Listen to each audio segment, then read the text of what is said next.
Good, we are now recording. Okay, so what I'll do at the end of this session, the session that we're all in, this next hour, so from 10 o'clock till 11 o'clock, I'll record this and I will download the recording and upload again through YouTube and share with you again.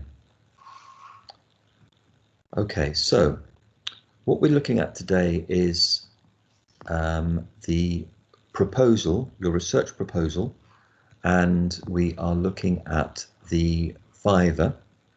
So I'm going to start off by sharing my screen with you.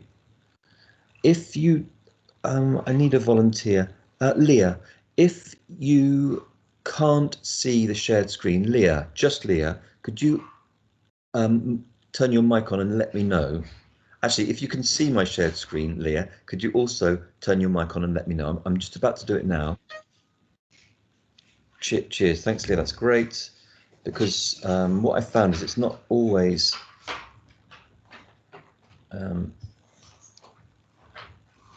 possible for me to, there we go. So I am, that's not what I want to share with you.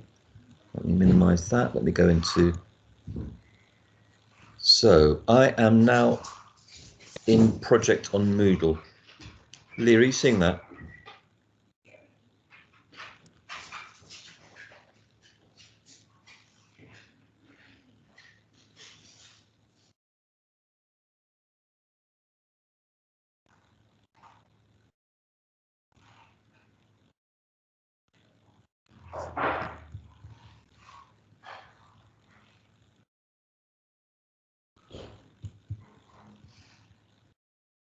I'm going to unshare because I'm not getting a response there. Let me come back in again. Okay, great. Okay, great.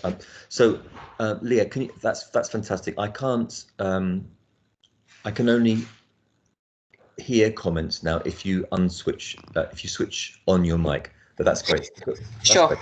Thanks. Cheers. Thanks, Leah. I'll go back in there again. I think that's all okay. So I'm going back into what I see when I go into Moodle. So all of the information for this module for project is in Moodle on the VLE. Just a quick, let me go to the home page here. So that's your welcome, that's your landing page there. Everything is available from the landing page. If I go, we had a question earlier on about assessment and feedback, so I'm clicking there. And in the assessment and feedback section, you've got various bits and pieces, which I talked about last week, but I'm just going to flag up for you again here. So there is an overview of the assessment. So you've got these two elements. You've got the Viva and you've got the dissertation. So the Viva is the thing that you're going to be doing in January. It's basically a discussion, a prepared discussion that you are going to have with your dissertation supervisor. That's in January. And the second element is the dissertation, which is the report on your research, which you are going to hand in by the 12th of May. So two elements. I'm going to be talking about the Viva plan today. That's one of my main pieces of work today. There's the criteria for marking the plan, and this was an interesting document which I encourage you to look at if you're not sure about how to organise a dissertation. We talked about this last week. There is an overview of your dissertation with some indicative word counts. Indicative word counts. So if, for example, your introduction section is longer than 600 words, that is fine.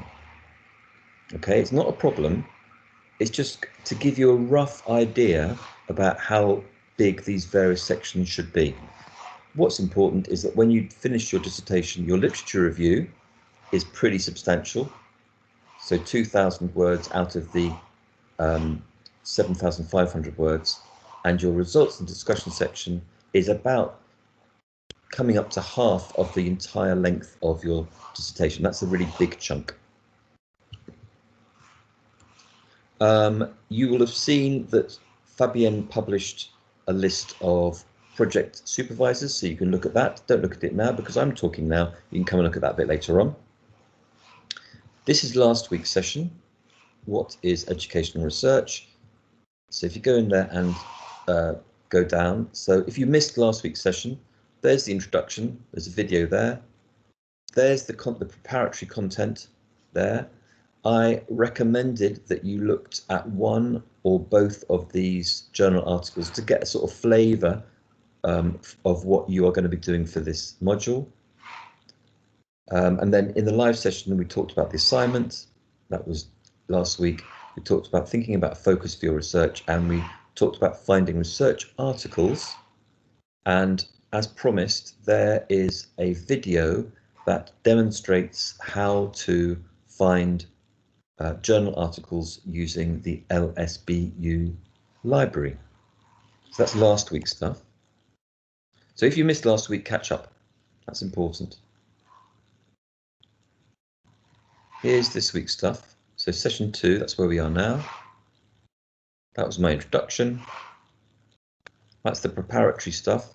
So if you look through this stuff, you could look through either the Moodle book here or the PowerPoint here. And then what I said I was going to look at this week was 3 elements. One of them was around writing a proposal. So I'm going to go through that process and talk about the Viva and make sure that you're clear about how that works. I'm going to talk about research questions. We've already had a bit of a discussion with those who arrived before 10 o'clock. And finally, I'm going to talk a little bit about methodology, which will probably help you to shape up your ideas. So, first of all, I'm going to go back to the assessment and feedback area. And there, in that section, you can see Plan for Viva right there. So you can download that. I'll open that up here. And I'm going to go back and then I'll come back in again. And let me just share. I'm going to unshare for a moment. And then I'm going to open up specifically the plan for the Viva so that you can see what that looks like and see how that will prepare you for the meeting that you're going to have with your project supervisor in January. Okay, so I'm going to share my screen again. I'm going to find, if I can find it, there it is. There we are. So, this is the plan for the Viva. So the Viva, V-I-V-A, Viva, is a discussion that you are going to have with your dissertation supervisor in January. And in that discussion, you're going to talk about your research question. You are going to talk about some of the literature that you've looked at to inform your thinking about your research question. You're going to explain why this particular research question is of interest to you or why it might be of interest to anybody else. You're going to start to talk about your research methods. So the research methods are all about how you're going to gather the data for your research. And you're going to roughly suggest some dates by which you're going to complete various sections of your dissertation. So that's kind of quite a lot of stuff to cover in the Viva.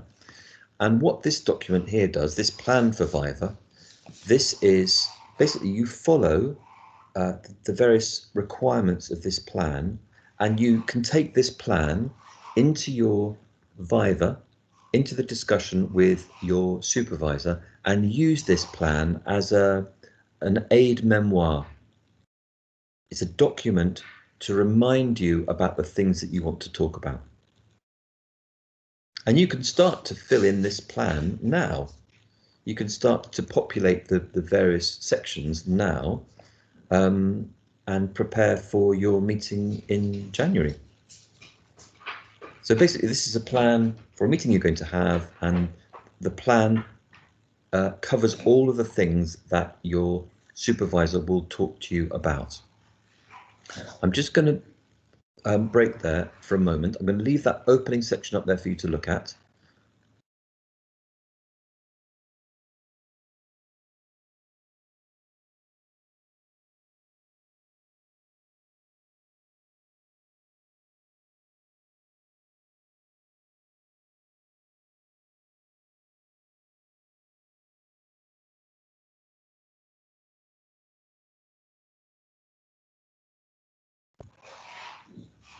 Okay, so you've looked at the top here. So the first box to fill in, it's this box here.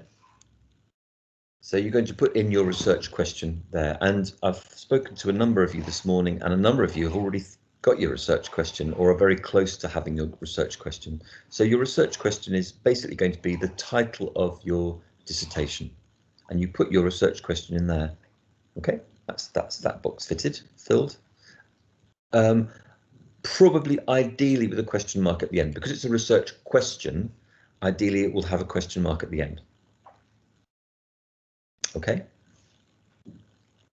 And then here, this is the beginning of a reading list, a beginning of a reference list that you can use to support your reading for this module. So what you're going to do here is you're going to put the reference, the full reference using the Harvard LSBU guidelines. So reference number 1, the book or the journal article number 1, the book or journal article number 2, the book or journal number article number 3 here, and over on this side you could use bullet points to say what's the significant thing that you've got from this particular book. What's the kind of idea that you're going to be using from this book? What's the set of facts or the information or the philosophy that you're going to take from text number 1? You put that in here. What's the kind of key points that you want to take from text number 2? You put that in here. What's the key information you want to get from text number 3? You put that there. Just bullet points is fine. You don't need to write in full sentences. Just kind of key points. Okay, I'm going to just stop sharing for a moment. I'm going to come back to the main screen. Nicole, for the purposes of the Viva, you only need to have 3 books or journals. That doesn't stop you from expanding your reference list at the same time. So obviously you're going to need a longer reference list for your dissertation, a much more substantial reference list. But for the purposes of the Viva, you only need to have those 3 core texts, or the 3 books that or journal articles that you have felt are important for you at that time. But yeah, of course, Nicole, you can expand that later on. Okay, any other questions about those first sections of the proposal plan?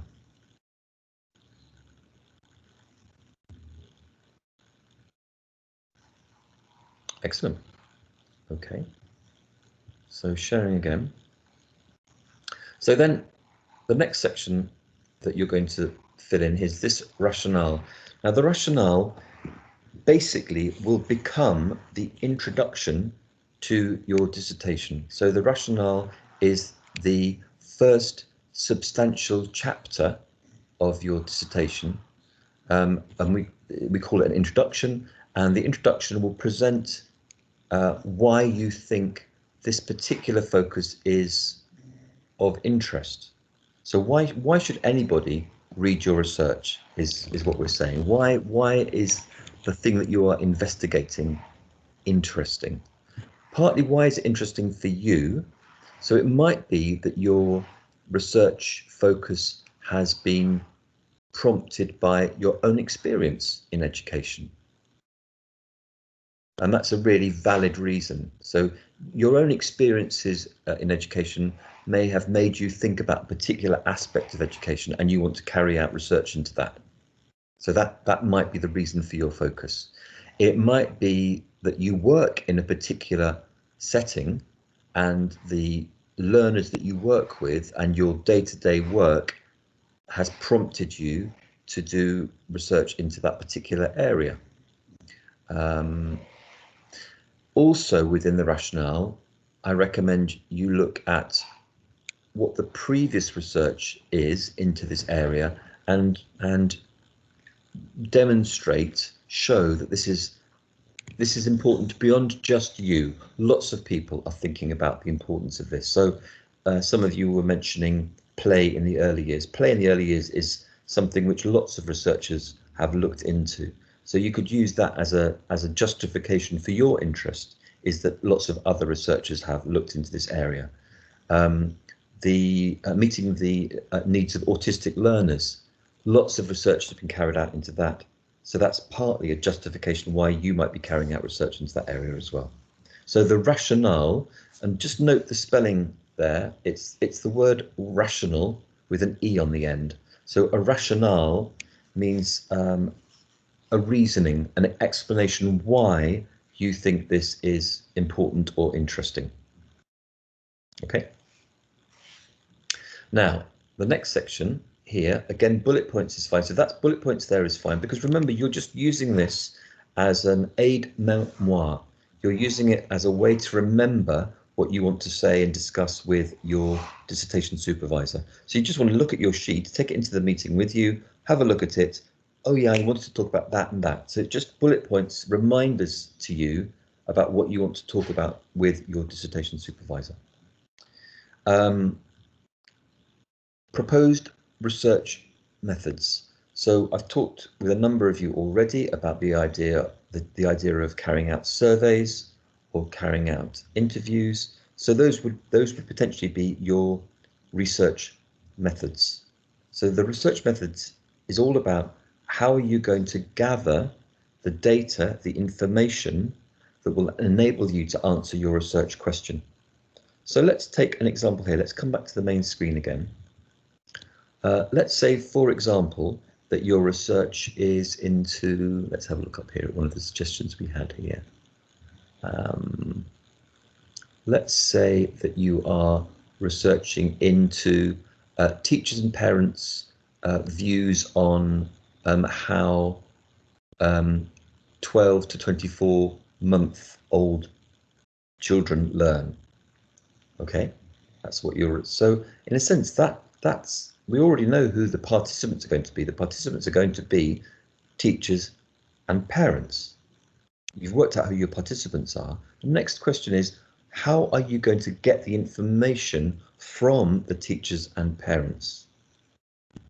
Are you going to get the information by meeting them face to face and having a conversation with them? We might describe that as an interview.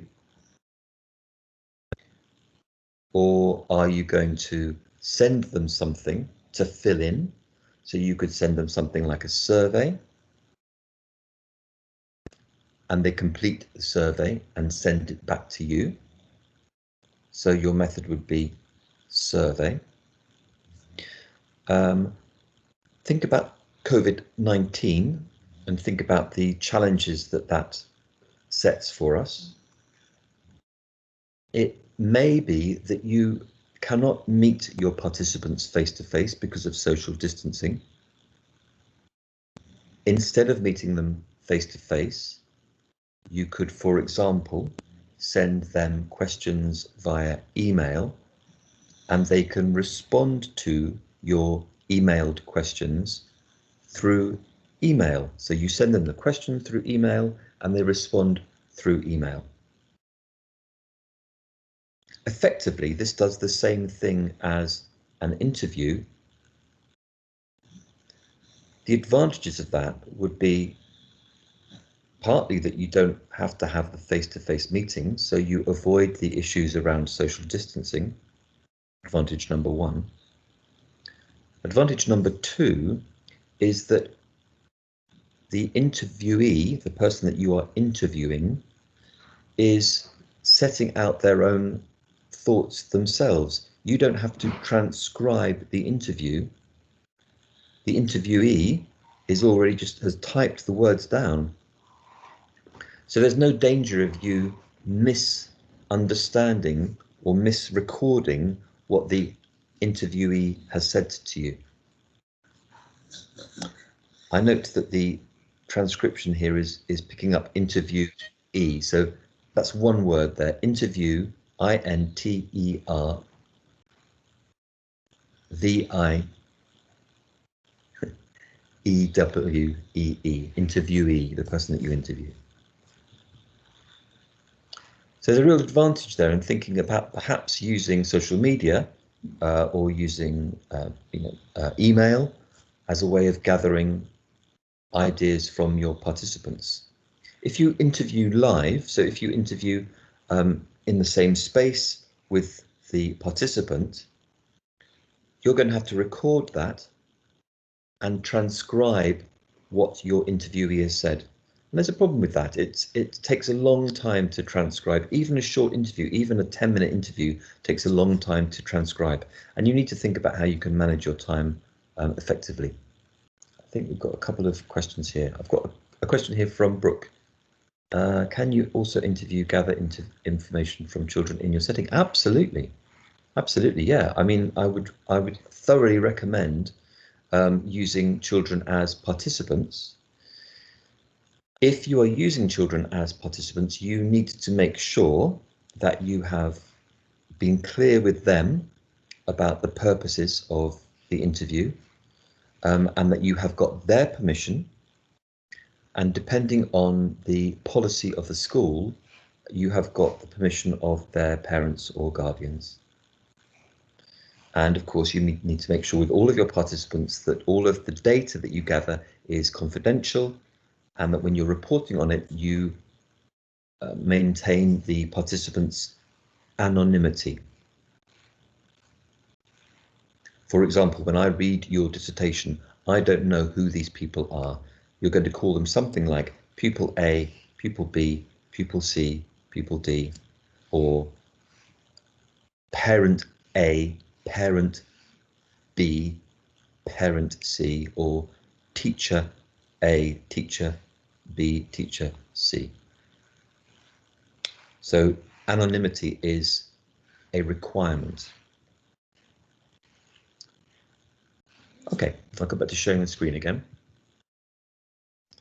So we're back into the plan for the Viva. So I've talked about the research methods here, and the research methods that I've been talking about, we've talked about surveys, talked about interviews. It might be that you could, you're already thinking about how you're going to carry out the interview, and that you might use face-to-face interviews. So if you're in a work setting already, and it's possible for you to safely interview colleagues in the workplace, that's absolutely fine. Look at your school policy, make sure you're not crossing any school policy boundaries there, social distancing boundaries. You could, of course, interview participants through using something like Teams. In the same way that I'm engaging with you today, you could engage with your participants using Teams. You could use WhatsApp or another social media platform to carry out interviews with somebody. If you've got an iPad, you could use FaceTime, for example, to carry out your interviews. So that's lots of different ways of carrying out interviews whilst observing social distancing. Or you could get the views of your participants by sending them questions, and they could respond to you through an email exchange. And obviously I've suggested that's a really good way of doing it, because then your participants write down their own ideas and you don't have to transcribe their ideas. You've already got that stuff, then they've transcribed it for you in a sense. A little bit of information here. So setting is, where do you intend to carry out your practical research? So it may be that you're carrying out your practical research, it's linked to a particular school, but actually you're carrying out your research using social media.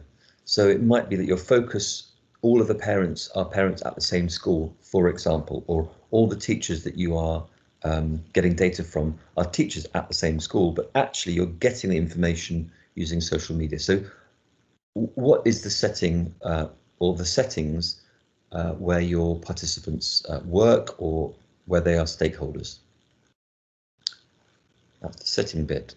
And then the final bit for your Viva section, for our purposes here, is this bit here. So everything that's grayed out don't put anything in there. The greyed bit is just headings. So ignore all the grey bits. Don't put any words in any of these grey bits. But here, I want you to put some dates in. You are not, I emphasize this, you are not going to be held accountable for these dates. These are just show that you've thought about the process. So we are asking you to propose dates of completion for the following sections of your dissertation. So propose a date for when you'll finish a draft of your literature review, propose a date for when you'll finish your draft of your methodology, a date when you'll finish your practical research. By practical research, I mean interviews, surveys, observations, whatever else you're going to be using, a date for completing your findings and your results section, and a date for your completed draft. My recommendation is that this final date, the completed draft date, is 1 month before the submission deadline. So your submission deadline is in May. I recommend you get a completed draft done by April, because that will give you a month to work on it, to perfect it, to improve it, to refine it.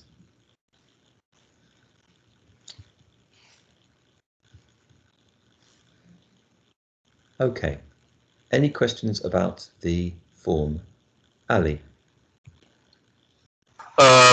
Quick question, Andrew. Just with regards to the form, do we have to include references as well? Yes. Let me go back to the form. Just a minute, I'll go back to the form and just show you where that goes. Just a sec. So go back to the form. Back in the form, up the top here. So the only references you need are these 3 texts that you've identified to inform your thinking. So let's say you're looking at the needs of dyslexic learners, if that's your focus, okay? So your 3 texts will all be about dyslexic learners. There might be a textbook about dyslexic learners, there may be a journal article about dyslexic learners, and there may be perhaps a chapter in a textbook about SEN that focuses on dyslexic learners. So you'll put the full reference there, and you'll put the kind of key points that you're taking from these various sources in the space over here. If you want to add further references, for example, to the section on research methods, that's great, but that's not a requirement. Basically, you want to make this form help you when you come to your Viva. You're going to have a conversation that's going to last between 15 and 20 minutes with your supervisor. You will lead the conversation, and you need to be equipped for that conversation. And all of the questions that your supervisor will ask you will be answered when you fill the form in. So the supervisor will ask you, okay, what's your research question? Your supervisor will ask you, tell me about some of the literature that you've looked at. Your supervisor will ask you, what's your rationale? Your supervisor will ask you about research methods. Your supervisor will ask you about the setting, and your research supervisor will ask you about your plan, your submission plan, when you're going to complete the various sections.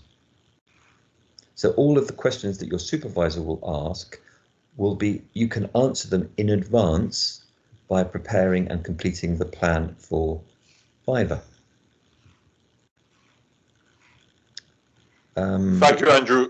Okay, thank you, Ali. Nishanti.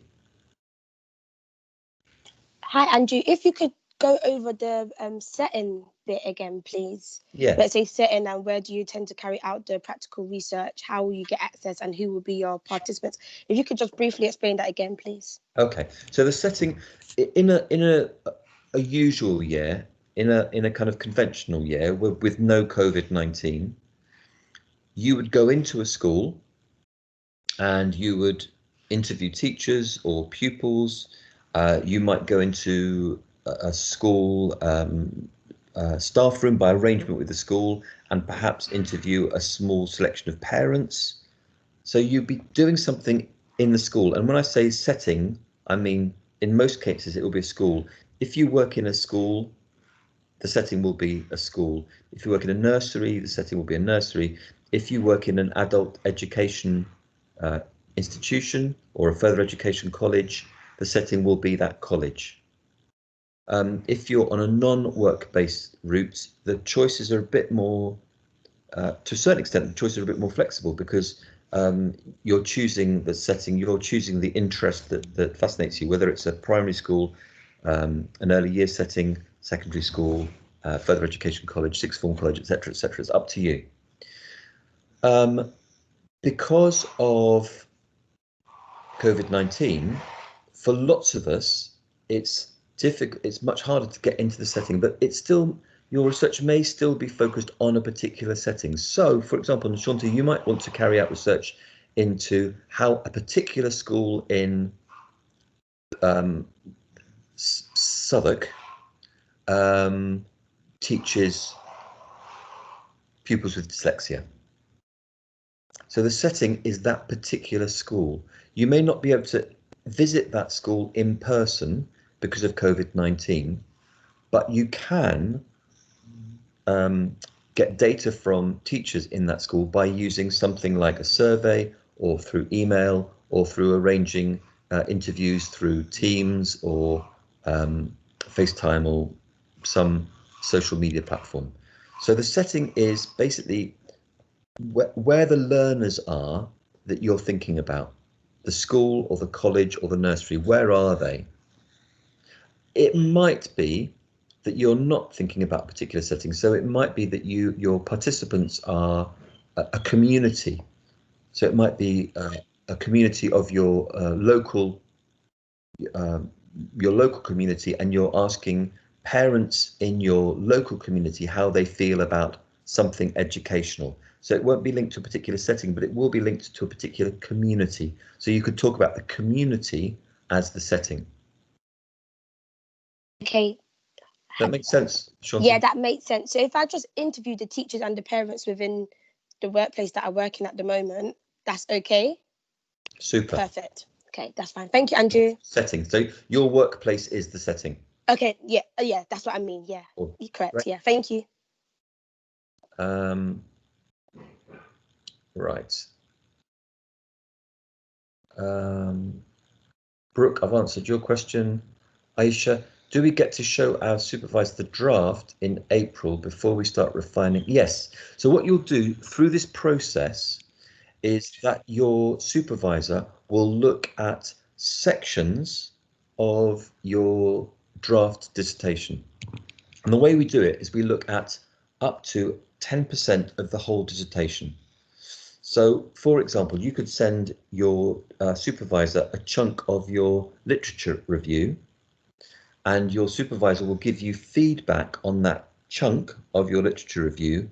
And what you've got to do is take the advice on that chunk and apply it to the whole of that section. So we work with you on sections of your dissertation and give you feedback on those sections. Let me go back to sharing that document again. That's why it's useful for you to start talking with your supervisor about when you're going to finish these various sections. So let's say you said to your supervisor, okay, I'm going to get my draft literature review done by the middle of January. Then what you could do then is arrange with your supervisor to share the beginning of your draft, for example, of your draft literature review in January, get some feedback on it, and then you've got something to work on. Or you might want to write a couple of paragraphs of your literature review, maybe before Christmas, get some feedback from your supervisor on those paragraphs, and then use that feedback to make sure that you're organising the whole of your literature review effectively.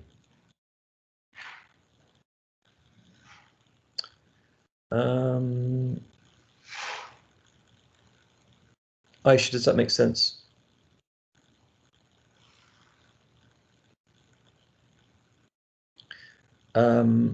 Nikki, can I contact my supervisor for advice on research before January? Yes, you absolutely can.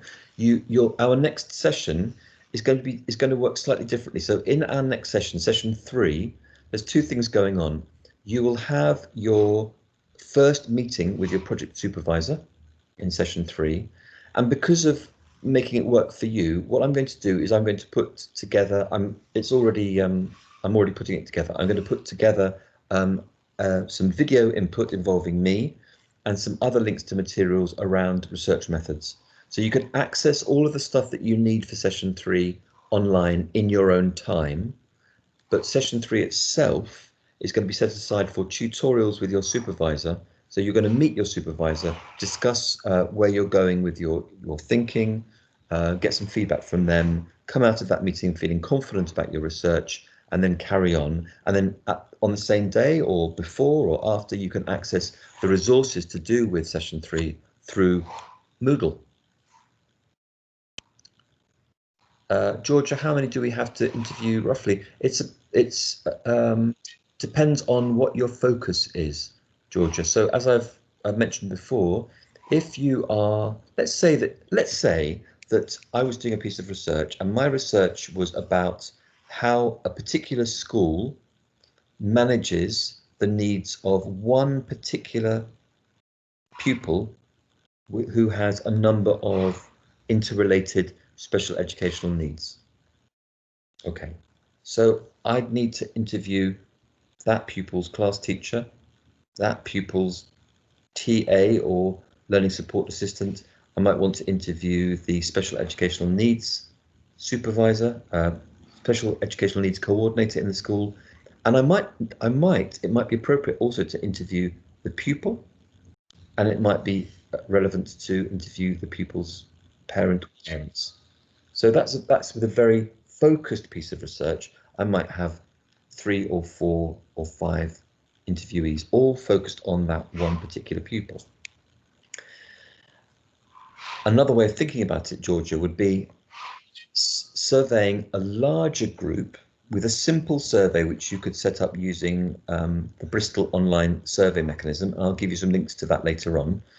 So you might survey, let's say, 20 pupils about their views about something, or all of the teachers in a particular school about their views about something. So get some big data from all of the teachers. And then I might do 3 or 4 or 5 interviews with a selection of those teachers. So I get a big picture and I get some more focused feedback from a small number of focused participants.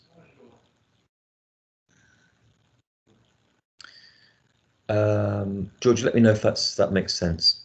Aisha, it's 10% of the whole dissertation, so that's 750 words. The way I would take it was I'd say, okay, what about, I would recommend maybe 300 words of your results and discussion section, about 200 words of your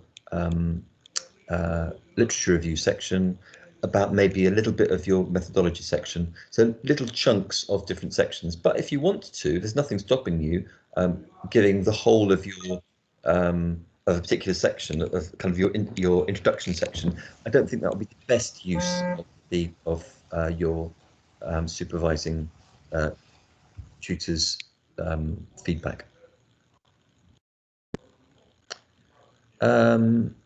Safia, in regards to meeting our supervisor in January, yeah, well, unless suddenly they find a cure for coronavirus, we all get an injection and no one's worrying about social distancing anymore, it's going to be via MS Teams. So it'd be face-to-face via MS Teams, like this. For our meeting it's not next week, Bernadetta, it is, let me just check when it is. It's not next week, it is on, so it's session number 3 for project, which is, let's just find out where that is to make sure you're clear. Thursday the 22nd of October. Okay, so Bernadetta, so project is divided up a little bit more. It's spread out over the 2 semesters. So this is session 7, sorry, session 2. The next session is going to be on the 22nd of October. So that's when your meeting with your supervisor is going to be. Okay, great, thank you, Georgia, thanks, Aisha. Sabrin, I also wanted my project to be based on autism. Okay. I know some family friends who have children that are autistic. Okay, can I interview them and use them as part of my research? You can, as long as you make sure that you get permissions. You find a way of getting. If you're interviewing parents, make sure that they're clear. Observe all of the ethical elements that you have to organize these things. So think about anonymity and making sure that all of the data that you gather is securely held.